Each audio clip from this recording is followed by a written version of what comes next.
A ver, nos organizamos ahí, ¿ya vamos? Bueno, muchas gracias a todos. Bienvenidos, hoy el último día. En primer lugar, agradecer al Plan Nacional de Drogas de España, que es uno de los financiamientos, a Encare, a Ana, a Roberto,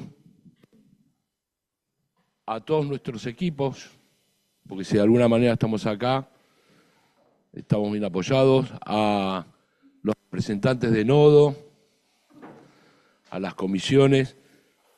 Yo hoy me acordaba que el último día en Chile era como que decía, bueno, siento que no tenía nada para el año que íbamos a atravesar, veía un año muy difícil, muy complicado. Me hizo acordar la frase del otro día Fabián Tonda que decía, ¿por qué seguimos haciendo esto? Y van pasando los días y uno va levantando y va apostando y vuelve a creer. Y eso me parece difícil y más que nada en la realidad social, económica, no solo de Latinoamérica, lo que está atravesando Europa también. A agradecerle a las chicas de administración, a Marilí y a Sabela. Y un aplauso grande para todos nosotros, porque nos merecemos. Bueno, Ana va a hacer una introducción muy chiquita. Ah, no, sí, ahora era. Y después vamos a presentar la mesa. No, simplemente compartirles que, bueno, hoy vamos a estar presentando un documento, algunos ya lo han conocido en alguna instancia interna de RIOD, que es producto de un trabajo de todo las entidades sociales de la RIOD, que vinimos haciendo un proceso de diagnóstico de las situaciones problema y planteándonos algunos desafíos, y posteriormente un equipo un poco más chico retomamos algunos puntos que consideramos que eran como sugerencias importantes en términos de cómo visualizamos deben ser las políticas de drogas. Pero estos 3 puntos simplemente son una selección de los más trabajados en cada uno de los nodos.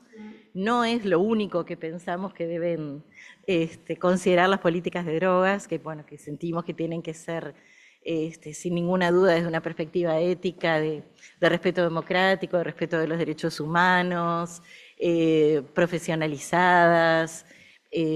Bueno, vamos a decir después unas cuantas cosas más, pero que no parezca que esto, por no nombrarlo, no está presente, ¿no? Sino que seleccionamos 3 puntos en los que hoy vamos a profundizar. Bien. No, ahora bien. Bueno, y por último quiero agradecerle nuevamente a la comisión directiva, que hace un montón de años también viene haciendo un gran esfuerzo. Bueno, ahora vamos a presentar, hay una parte que es virtual y otra presencial. Ana María Echeverría, de Encare, José Rovira, de ABD de España, que va a ser virtual, Silveiro Espinal, de Corporación Surgir de Colombia, que va a ser virtual, y Quexali Manzano, de Cura México. Empezarías vos, Ana, viste que hubo un cambio, ¿no? ¿No? No. Sí, pero... No está.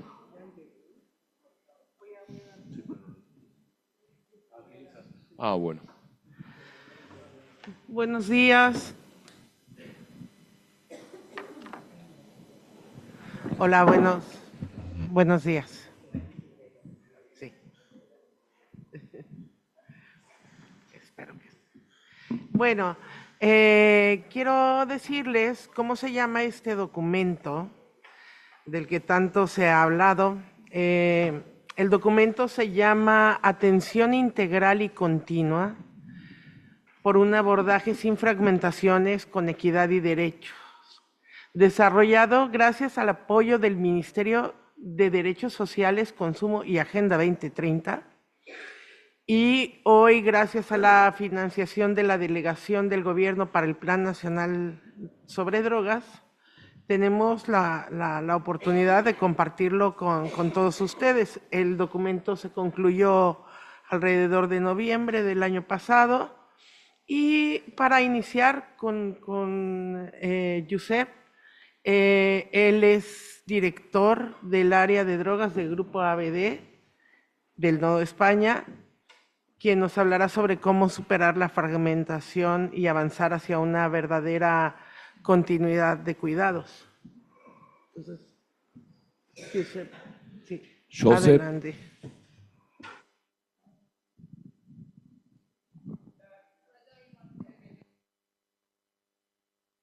El micro. Está muteado, Josep. No, digo, la presentación, ¿la pasáis vosotras? Sí.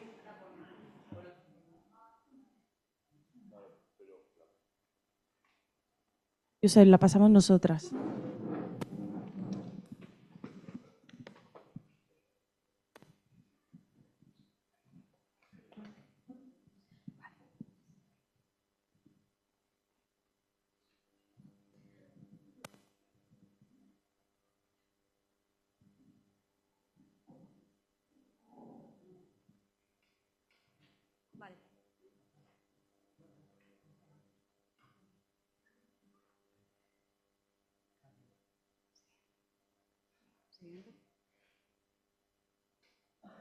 Ya está, Josep. ¿Nos oye? Vale, yo no la veo, por eso. Yo veo a Quetzali todo el rato en imagen.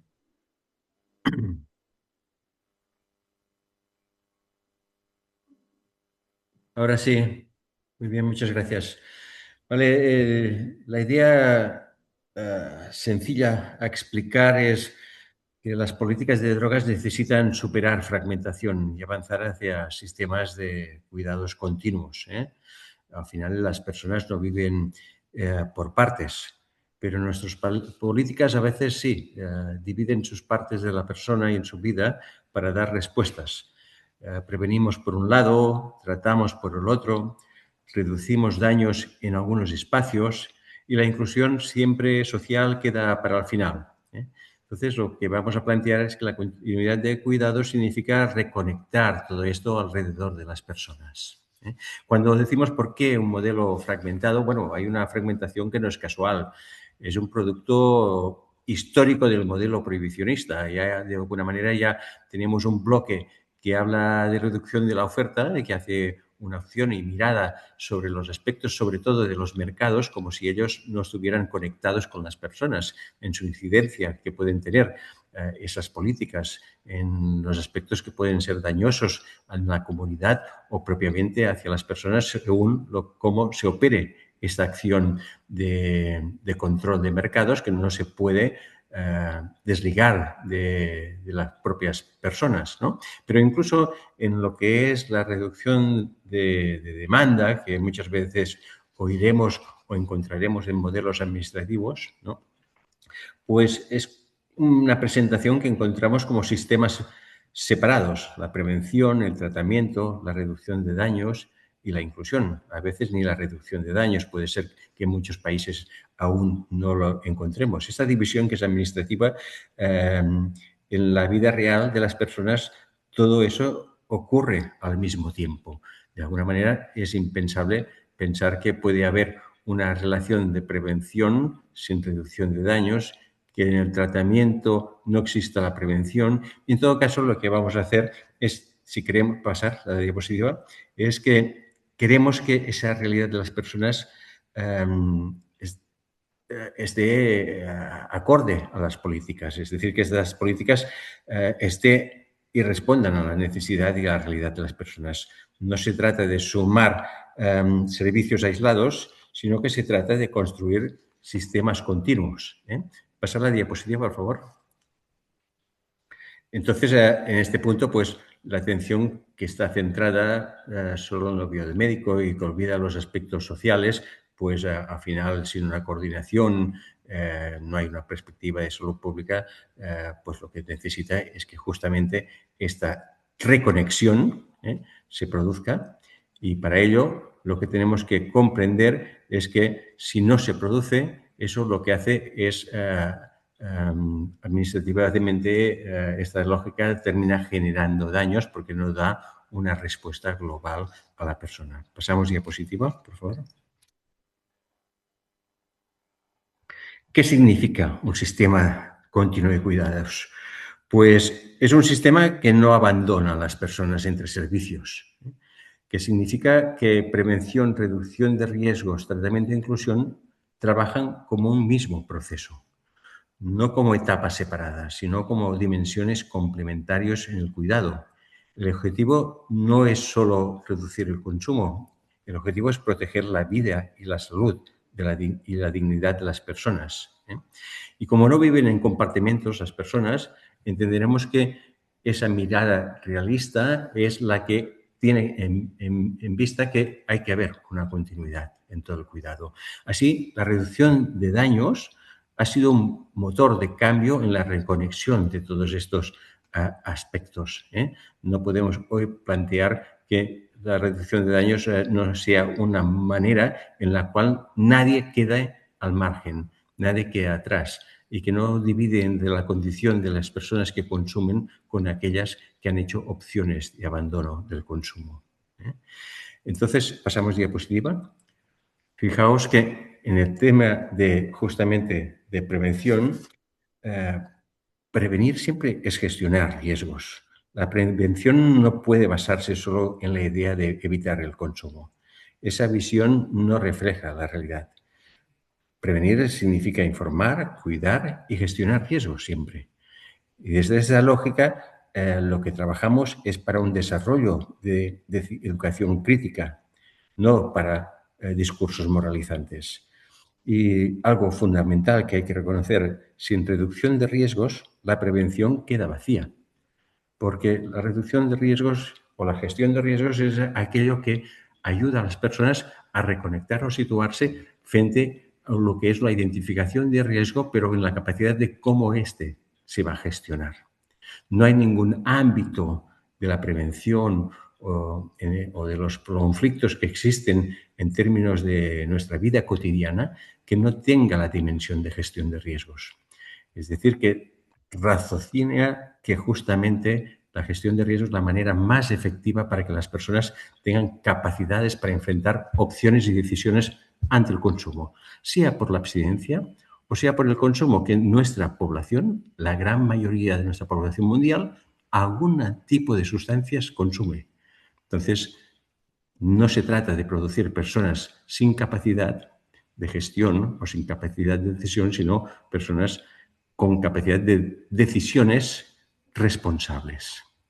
En ese punto, gestión de riesgos forma parte y es intrínseco a la prevención. Pasamos diapositiva. Pero tratar también es cuidar. El tratamiento no empieza cuando una persona deja de consumir. Empieza cuando una persona quiere cambiar algo de su vida. La reducción de daños es parte del tratamiento. Es decir, que en la voluntad de cambiar algo, la reducción de daños y en el ámbito del tratamiento ya está operando, está ya acompañando en los proceso de cambio que puede producir o quiere desear una persona producir en sí mismo. Y además nos permite mantener un vínculo, proteger la vida y acompañar procesos reales. Cualquier cambio que vaya a garantizar la vida o las mejores de las condiciones de vida de la persona, a dar capacidades para poderse proteger. Cualquier proceso que ya introduce, estamos en el proceso del tratamiento y en ese caso es evidente que incluso cualquier retorno al consumo no es un fracaso. El abandono del acompañamiento sí lo es. Entonces, es evidente que incluso en el momento del tratamiento nosotros también estamos operando acciones de prevención, porque la persona puede tener una voluntad de abandonar el consumo, pero su reinicio de consumo, pues pueden producirse daños que si no son prevenidos, por eso es un continuum. Prevención y tratamiento lo es. Y algo que justamente lo articula y lo junta es la reducción de riesgos y daños. Pasamos diapositiva. Incluir es una parte fundamental del proceso, no es el final del camino. La inclusión social es parte del camino. Vivienda, trabajo, comunidad, derechos son elementos fundamentales de todo el cuidado. Cuando las personas recuperan vínculos, dignidad y participación, también cambia su relación con las drogas. Entonces, la inclusión no es un resultado, es una condición para la salud. Con ello, ¿cuándo trabajamos en la inclusión? Trabajamos desde el inicio. Es decir, que las medidas incluso de la prevención son las garantizantes de un proceso de inclusión en las personas. Y en el proceso de tratamiento ya solo la reconexión o conexión con personas que justamente han estado desconectados de los vínculos de relación de apoyo, ya estamos trabajando para la inclusión.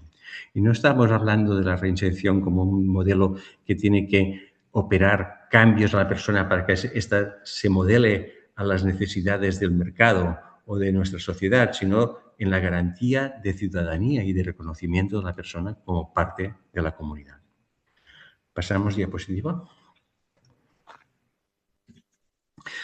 Lo que se trata es de pasar de un modelo fragmentado a un modelo integral, avanzar hacia la continuidad de cuidados, que no es solo una cuestión técnica, es una cuestión de derechos humanos y de justicia social. Las personas tienen derecho a ser acompañadas sin ser penalizadas ni abandonadas. Romper la fragmentación, pues, es corregir una situación actual, pero requiere de decisiones políticas, requiere de decisiones que tienen que ver con una apuesta de inversión y además pues, requiere también de trabajar desde un modelo de comunidad y de proximidad hacia toda la población y una acción clara contra el estigma. Porque apostar por la continuidad de cuidados es, en el fondo, apostar por la vida y la dignidad. Gracias.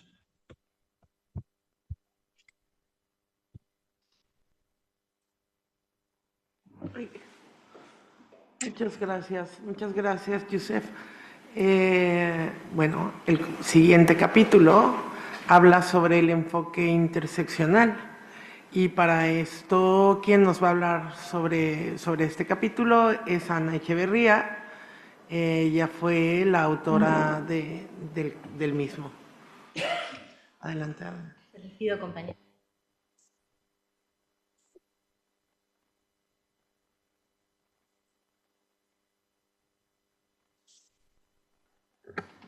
Bien. Hablar de interseccionalidad no, en el ámbito de las drogas no es añadir otra perspectiva sectorial, sino reconocer una clave estructural que nos permite analizar cómo funciona el poder, dónde está, dónde surge el poder, cómo se entrecruza, cómo va generando a partir de esos entrecruces posicionamientos que van a situar a algunas personas en el eje de los privilegios y a otras personas en el lugar de la opresión o del sometimiento. Pensar los problemas vinculados a drogas desde una mirada integral implica preguntarnos por los sufrimientos que se expresan, que emergen, que van a estar manifestándose a través de problemas que o usos problemáticos, digamos, que las personas tienen de las sustancias y que van a ser diferentes según las personas o los colectivos de los que se trate. A nivel de lo colectivo, las drogas muchas veces nos están hablando en una ciudad, en un barrio, en un pueblo, en un país, nos están hablando de otros conflictos, de conflictos que tienen que ver con, no sé, el uso del territorio, de los espacios públicos, conflictos a nivel de lo intergeneracional, conflictos que traen, a su vez acarrean violencia, cuestiones de seguridad pública, bueno, el uso de la tierra, yo qué sé.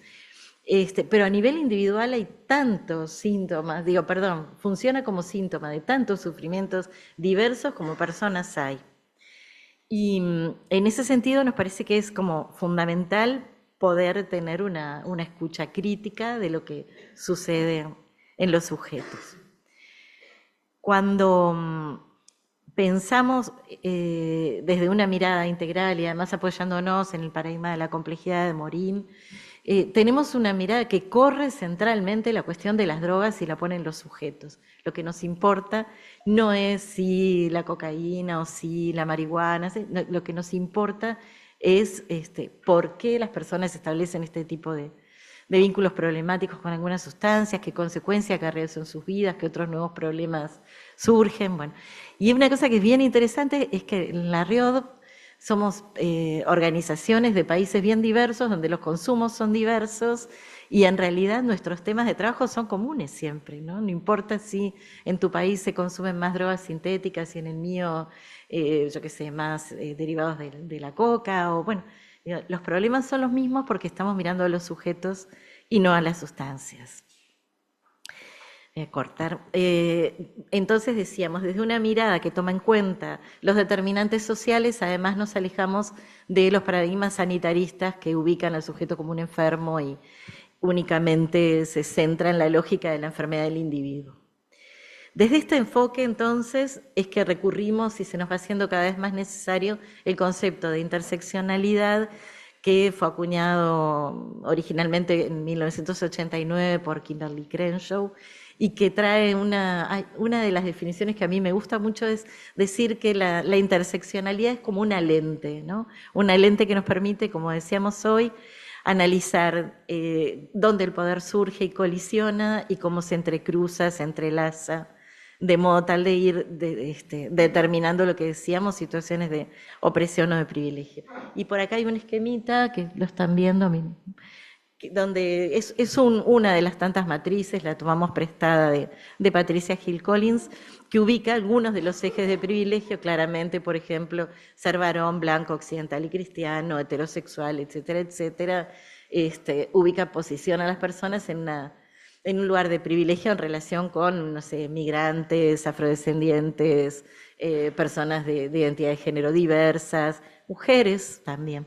Pero esto no es lineal. En esto que decimos de la interseccionalidad como no una sumatoria, sino como de alguna manera características que al entrecruzarse potencian las situaciones de exclusión o de privilegio, nos vamos a encontrar con que no es lo mismo, por ejemplo, ser mujer blanca universitaria que ser una mujer afrodescendiente y yo qué sé, no sé, que vive en situación de pobreza, ¿no?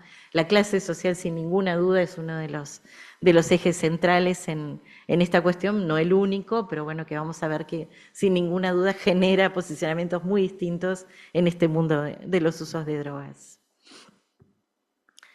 La interseccionalidad tiene que ser además una herramienta que nos permita no reproducir las desigualdades. Estamos hablando de presiones y privilegios y muchas veces nosotros desde nuestras propias intervenciones corremos el riesgo de reproducir algunas de estas inequidades, de estas injusticias, de estas reproducir desigualdades y también sin querer generar algunas prácticas que terminen generando más sufrimiento a las personas. Por ejemplo, en el tema género esto es algo que se visualiza bastante. Bueno, en el ámbito de las drogas tenemos sobrada evidencia del efecto negativo de las políticas prohibicionistas y descontextualizadas y de mirada única, cómo generan, especialmente en los sectores excluidos de la comunicación más daño, de la población, perdón, generan más daño y aumentan así la criminalización, el encarcelamiento y la violencia.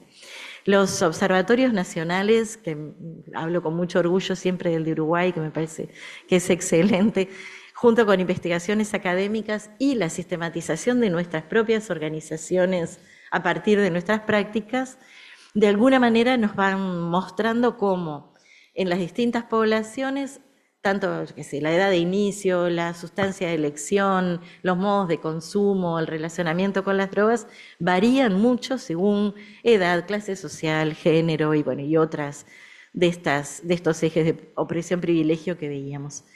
¿Qué partimos, qué reflexionamos a partir de acá? No podemos seguirnos manejando con un modelo único, ¿no? Las políticas de drogas durante mucho tiempo tuvieron un modelo único, pensado para un sujeto único, generalmente varón, joven, blanco, cultura occidental, clase media, familia nuclear. Y por esta razón muchas veces resultan tan poco útiles en muchas realidades, ¿no?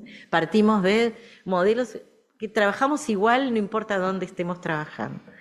Pero la opresión se vive de manera muy distinta según los cuerpos que la viven y los contextos en los que se encuentran. A mí esta frase siempre me hace pensar mucho en que, por ejemplo, ¿quiénes son las mulas que transportan drogas? Son mujeres pobres, ¿no? Es decir, los cuerpos de las mujeres pobres son los utilizados. Bueno, incluso, y acá en Uruguay tenemos una dolorosa evidencia, el ingreso de drogas a las cárceles muchas veces termina en penalizaciones, en prisión, en encarcelamiento de muchos años, por mujeres que las llevan muchas veces obligadas, ¿no? Obligadas por quienes de alguna forma o protegen o al revés, o agreden a sus parejas que están presos o familiares, bueno, y otro montón de situaciones que acontecen desde la cárcel, pero también en los territorios. Entonces, la opresión es vivida de manera distinta según los cuerpos de quienes la viven y los contextos en los que se encuentran. El uso de drogas o los problemas vinculados a drogas expresan sufrimientos totalmente distintos según las realidades individuales, familiares y sociales de las personas, y esto requiere que podamos tener una escucha diferente, particular, a la vez que integral. No estamos proponiendo que haya millones de dispositivos, uno para los que tienen 15 años, otro para los que tienen 16, y si son blancos o si son afros, si son indígenas. No, lo que estamos planteando es la necesidad de una escucha diferente y de un manejo de herramientas que partan de considerar estas realidades, ¿no? Tener como muy claramente presente, digamos, esto a lo que nos estamos refiriendo. No pasa lo mismo con cada quien. Por ejemplo, la perspectiva de género nos permite prestar, o nos convoca a prestar especial atención a la dificultad de acceso que las mujeres y las personas de género no binario tienen para el acceso a servicios, a recursos. Pero esto es diferente y se potencia esta dificultad si las personas son, por ejemplo, trabajadoras sexuales o mujeres afrodescendientes. Bueno, no vamos a hacer un dispositivo para cada una, pero tenemos que tener en cuenta que las dificultades de acceso son distintas y tener estrategias que posibiliten el acercamiento de estas personas según las distintas problemáticas que atraviesan. En relación a las familias, esto es solo un comentario, pero muchas veces en esto de que tenemos que comprar modelos que son importados de otras tierras, nos ha pasado, tal vez te acuerdes, Luis, tener que trabajar con metodologías que dicen en las reuniones tienen que acudir el papá, la mamá, no sé, y nosotros trabajamos con familias donde eso no es así, no existen papá, mamá, los dos nenes y el perro, ¿no?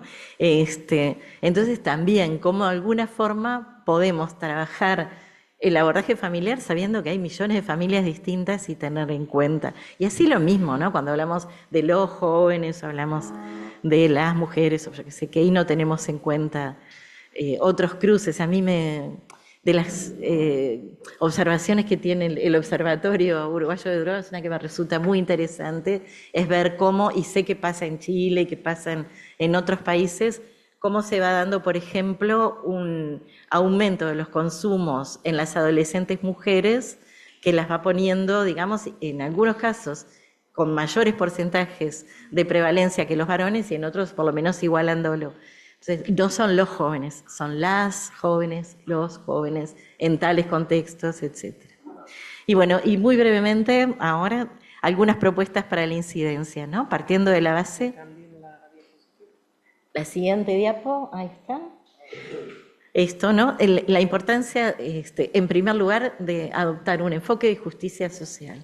Sin trabajar las problemáticas de drogas cuando estamos viendo el peso que tienen estas situaciones de de exclusión, de dominio, de sometimiento en relación a las de privilegio, nos lleva necesariamente a poder pensar en que nuestro trabajo debe basarse en un enfoque de justicia social que no solo se centre en los problemas de salud asociados al consumo, sino que reconozca las múltiples capas de opresión que atraviesan las personas y que tengamos y presente que tenemos que trabajar también lo estructural. En un segundo momento, la fortaleza de las políticas de drogas integrales radica en la capacidad que tengamos de interrogar las raíces de las problemáticas, de preguntarnos por qué pasa esto, ¿no? Es decir, por qué de pronto en Uruguay, cuando la crisis del 2002 apareció la pasta base que andaba en la vuelta en el territorio, pero acá no llegaba, ¿no? ¿Qué pasó? Hay un porqué que necesitamos interrogar, tanto a nivel individual como colectivo y básicamente con una mirada de las cuestiones estructurales. Decíamos que la transversalización de los diversos ejes de privilegio y opresión requerirán escuchas y procesos específicos, no dispositivos sino escuchas y procesos de trabajo, ya lo dije, no me voy a extender. Tenemos el desafío de generar políticas con capacidad de interrogar la realidad y de generar acciones en consecuencia, ¿no? Procesos integrales. Y una cuestión interesante es también ver que esto requiere de la articulación de la interinstitucionalidad, tanto en el nivel de la macropolítica como en las redes locales de los territorios. Y acá hay un nivel en el que a veces esto se dificulta, ¿no? Porque la escuela con la policlínica y con la comisión de vecinos en un territorio de pronto generan un trabajo en red súper interesante y con capacidad de sostener los procesos de las personas, pero tiene una dificultad enorme para que la inspección de primaria o la directora del ministerio o no sé quién más genere las autorizaciones y realmente articulen un nivel de mando medio. En el caso de Uruguay en particular, reconocer el funcionamiento integrado de la Junta Nacional de Drogas, donde los subsecretarios están trabajando en este periodo en forma articulada, pero bueno, ahí a veces en los estratos medios es muy difícil, ¿no? Y por eso es tan importante el entretejido que vamos logrando en las comunidades. Lo otro, en todos nosotros los que trabajamos con personas usuarias de drogas, somos también portadores de subjetividades y muchas veces está en nosotros el riesgo de potenciar de alguna forma el sufrimiento de las personas, la discriminación, estos factores de exclusión a los que referíamos cuando hablábamos de interseccionalidad. Por lo tanto, necesitamos capacitaciones que no sean estudiar un montón de libros únicamente, formación académica, sino implicarnos, interrogar nuestras prácticas, pensar el trabajo en equipo desde una mirada crítica.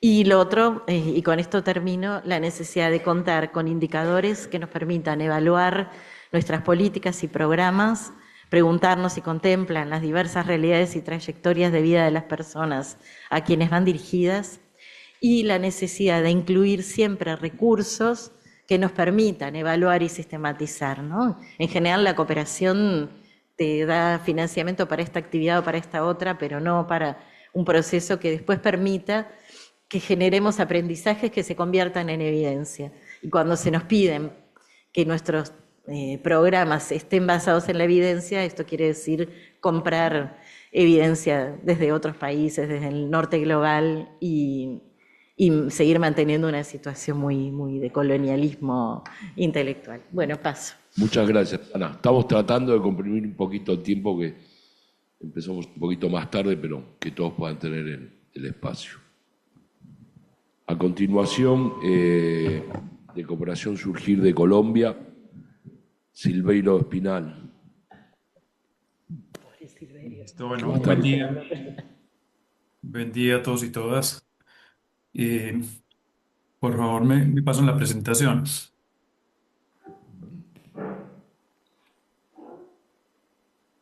Ok, listo. Bueno, este capítulo del documento pues, que ya hemos mencionado, lo intentamos enfocar como desde la inversión que implica trabajar en temas de reducción de la demanda de drogas versus los efectos de no invertir. Y dirán, bueno, y quizás porque esta es una herramienta importante de incidencia política a la hora de demostrar por qué un programa de prevención, de un programa de tratamiento o de reducción de daños puede ser importante y en un lenguaje quizás político de decir por qué esto va a ayudar a los estados a ahorrar dinero. Finalmente, pues es un lenguaje que entiende mucho más fácil que el lenguaje de la prevención y lastimosamente a veces que el lenguaje de los derechos humanos. Entonces, empezar a hablar, bueno, de por qué es una inversión justa, pues ya en un rastreo que hicimos de materiales, pues, de material pues, bibliográfico, que nos fuimos hasta 30 años atrás, eh, ha sido muy evidente pues, que la llamada guerra contra las drogas pues, ha generado una violación de derechos humanos sin precedentes, en muchos casos más altas que guerras militares, y que ya hace más de 30 años que venimos hablando de que estas políticas no han generado pues, los resultados que se habían esperado en términos de reducción de la oferta de drogas, en términos de la reducción de los consumos y que por el contrario había generado un daño mayor que los mismos consumos. Entonces no es un discurso nuevo, pero que sin embargo pues, no ha calado suficientemente y no ha generado que que se desarrollen cambios pues, en las políticas públicas. Por tanto, pues, la idea es que apostarle a la salud, a la prevención, a la reducción de daños, pues además de ser justo, pues también es mucho más eficiente y sostenible. Y hay bastantes cifras pues, que nos hablan de ahorro del 70, del 80%, incluso más en este tipo de programas respecto a los costos de no hacer nada o a los efectos que tendría, por ejemplo, en los sistemas de salud, en el encarcelamiento, en la justicia penal, bueno, en otras áreas, el no haber intervenido eficientemente en los temas de reducción de la demanda de drogas. La siguiente, por favor. Bueno, cuando consultamos la evidencia, pues me voy a remitir primero a como la última frase que ustedes ven al final, que dice que incluso las intervenciones más costosas son más costo efectivas que no intervenir o que interrumpirlas. Esta es una máxima como muy importante porque nos indica que siempre deberíamos hacer algo y que ese algo, a veces incluso por poco que sea, pues es mucho más efectivo que no hacer nada. Pero bueno, si lo hacemos con técnica, basados en evidencia, pues mucho mayor va a ser el retorno. En prevención, por ejemplo, nos encontramos que hay unos retornos económicos a largo plazo, en lo que especialmente los programas, si se inician desde la infancia y la adolescencia, pues serían mucho más efectivos. Y bueno, y entendiendo prevención no solo pues en el sentido clásico que ya lo mencionó Josep ayer, ahorita, pues eh, de dar conferencias, charlas, talleres, sino en el sentido pues, de la gestión de riesgos, pues es una buena práctica que genera un retorno eficiente.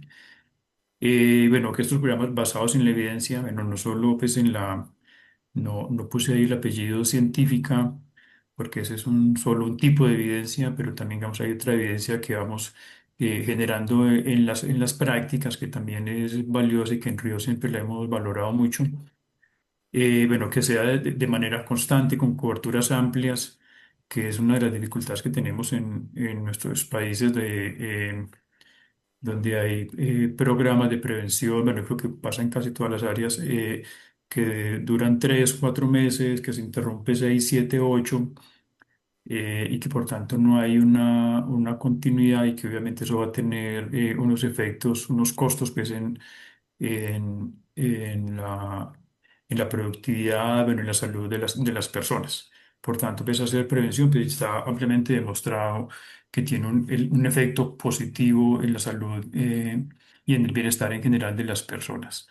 Cuando miramos el tratamiento, pues el tratamiento lo que dicen las evidencias es que es mucho más costoso pues, que la prevención o que la reducción de daños, pero que aún así con ese mayor costo el retorno sigue siendo muy significativo. O sea, la máxima que les decía al principio de que incluso las intervenciones más costosas son más efectivas que no intervenir o que interrumpir una intervención.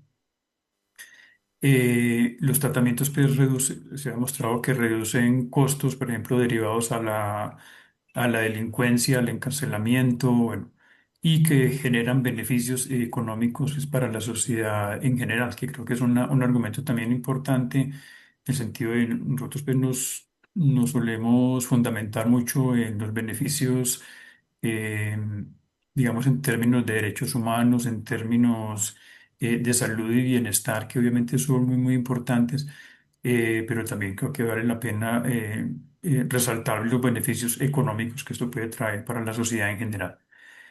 Y en cuanto a la reducción de riesgos y daños, pues también se ha demostrado las inversiones pues, incluso de muy bajo costo, como son por ejemplo, los más estudiados, que son, por ejemplo, los programas de intercambio de jeringuillas, que si se mira, si ustedes pudieran comparar, por ejemplo, el costo que implica entregar eh, jeringuillas diarias a un usuario de drogas inyectables versus el tratamiento antirretroviral por un VIH, por ejemplo, pues la diferencia es abismal entre las jeringas y el tratamiento. Entonces, por tanto, una intervención de muy bajo costo pues ahorra millones en temas de tratamiento a muchas enfermedades.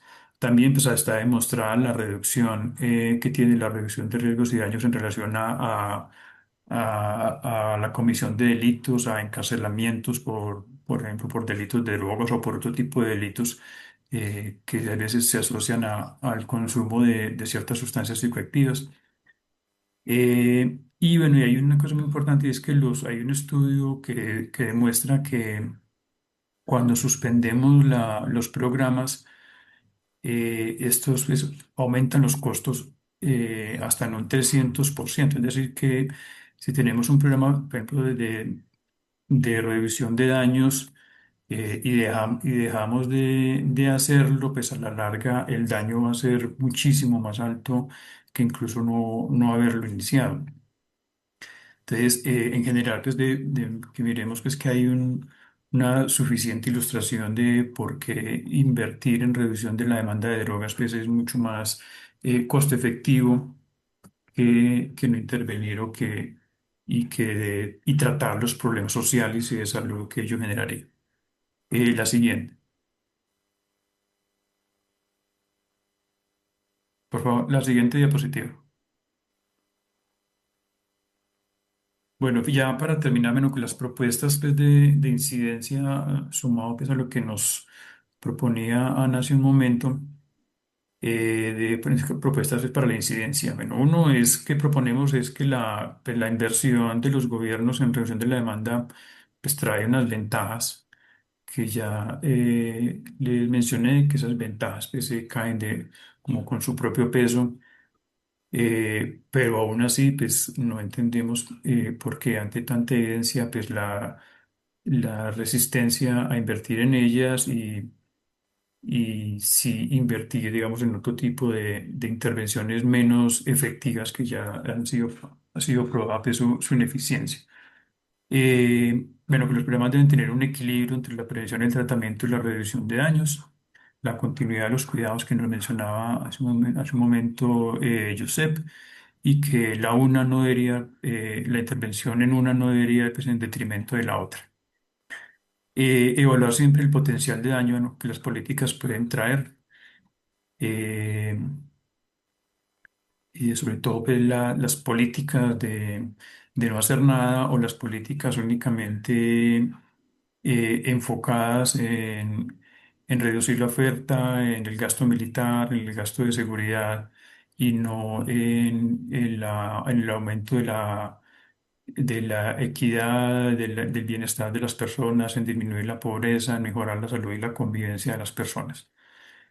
Eh, Proponemos también pues, que se requiere un compromiso político constante con recursos adecuados y colaboración efectiva.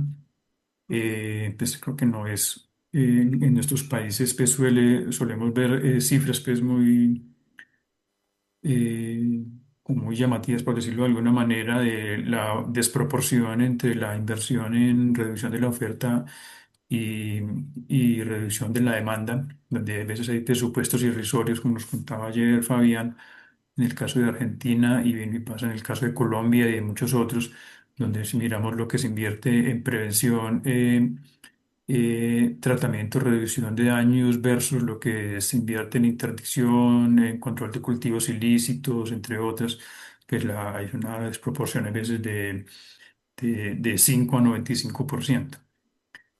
Que esa financiación pues, debe ser estable y que incluir pues, recursos para la generación de evidencias también desde las prácticas locales, pues hay una evidencia científica reconocida, pero que no siempre se acomoda a nuestras necesidades, a nuestro contexto, a nuestra cultura y que necesitamos generar esa evidencia también de lo que hacemos con las herramientas que hemos desarrollado, por ejemplo, en Latinoamérica. Bueno, muchas gracias. Muchas gracias.